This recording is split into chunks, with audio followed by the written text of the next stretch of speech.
Vladivostok, Pedro, pero me gustaría mucho hablar de lo que está pasando en la economía europea en particular, por lo que supone de ideológico en la carga económica. Alemania se quiere desconectar de China, poco a poco va quitando las redes, hace ciertas prohibiciones, incluso deja de enviarles, igual que ha hecho Países Bajos, lo necesario para que fabriquen determinados chips. Italia, que no quería, que Giorgia Meloni al principio se rebeló contra esto, la realidad es que Italia está pasando por el mismo carril y está desconectándose poco a poco de China, perdón. Las empresas están obligadas a exportar menos, no van a prorrogar el acuerdo que hay entre China e Italia, el bilateral, que vencería a finales de este año. Y vamos a ver, porque no parece que se vaya a prorrogar a tenor de cómo están las circunstancias. Y las conclusiones son, vamos a ver qué dice Sunak hoy, pero las conclusiones son 3 meses de producción industrial en Alemania en negativo, un año en contracción, van a hacer entero el 2023 en negativo.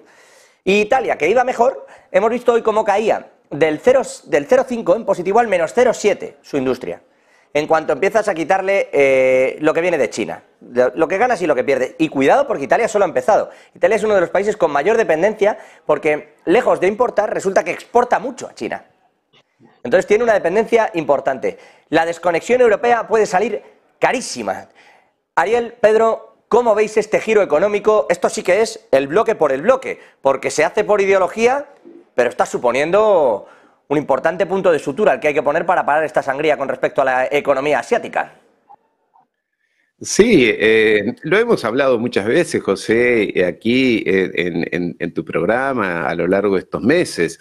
Se pensaba que combatir o enfrentar o desacoplarse o desconectarse de China es un buen negocio para Occidente.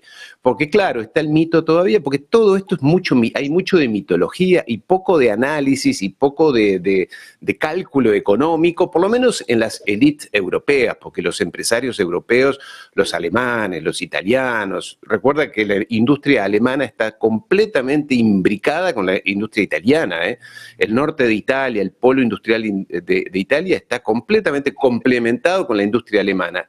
Y la gente, estos empresarios, poderosos empresarios, están que trinan, porque ¿cómo nos vamos a desacoplar de China? Que es nuestro gran mercado, será nuestro gran mercado, tenemos muchas combinaciones industriales, tecnológicas y demás. Entonces, claro, los burócratas allí, Borrell, Úrsula, los chicos de Bruselas, esos que siempre digo, ganan 40.000 euros, no pagan impuestos, no mandan a sus hijos a la guerra, toman decisiones sin que nadie los haya votado para nada, no consultan a nadie. Esos señores dicen cómodamente, no, corten las relaciones con China. Y los industriales, insisto, alemanes, italianos, los franceses, están enloquecidos, porque dicen, eso es una locura desde el punto de vista industrial, financiero, económico y demás. Entonces, en ese horizonte es donde Europa parece muy castigada, muy dolida, diría, en términos económicos, lo que ya sabemos, lo que tú, José Antonio, repiten permanentemente, es decir, la recesión, el estancamiento, la estanflación. Hoy supimos que en Italia ya no se reportan el aumento de precios de los alimentos por sí solos. Se dice la inflación está en el orden del 5%. Sí, pero no dicen que dentro de la canasta los alimentos, que es lo básico de la población, han aumentado un 12%. Bueno, lo dicen, lo que pasa es que hay que buscarlo mucho. En la nota de prensa no lo pone. Exactamente, pero no lo dicen a todo el mundo. Entonces, esto del desacoplamiento es malo para todos. Meloni, que tanto era la anti-europea y los intereses italianos, fue de rodillas allí a Bruselas a decirles, sí, yo hago lo que ustedes quieran. Desacoplar Italia de China es una locura. China es dueña de creo que 2 o 3 puertos allí, el de Trieste y demás, en Italia, tiene infraestructuras. Yo no sé a dónde quieren ir, porque ya hicieron la prueba con Rusia, les fue mal lo de las sanciones, ahora quieren seguir desacoplando a China. Bueno, pero lo de Rusia se entiende y hacía un daño, bueno, tú querías desangrar algo, hacía un daño relativo y te lo podía sustituir a Estados Unidos. Pero es que Estados Unidos no está sustituyendo la demanda que tenían las empresas europeas en China. Si Estados Unidos no produce nada, sí, produce, exagero, pero las fábricas están las fábricas están en Asia, no Sí, solamente en China, en todo el sudeste asiático. Pero Estados Unidos sí está teniendo sus propias fábricas y lo que no hace es demandar a Europa lo que deja de demandarle China, que es lo que digo. O sea, el sustitutivo de lo que hacía Rusia te lo están dando. De hecho, hubo un momento que hasta el 60% de las reservas de petróleo de Estados Unidos venían a parar a Europa para paliar eso. Vale, perfecto, es una elección. Pero, ¿quién va a sustituir a China? 4 veces más cara, ¿no? Bueno, no, sí, cara o barata, pero hay una sustitución. No, es un detalle, alguien lo tendrá que pagar. Pero ¿quién va a sustituir a China? Es la pregunta, ¿no? ¿O le vas a decir al de la empresa que simplemente va a cobrar menos y ya? Claro. No lo sé, Pedro. No sé. Bueno, a mí el comentario de Ariel me ha parecido impecable.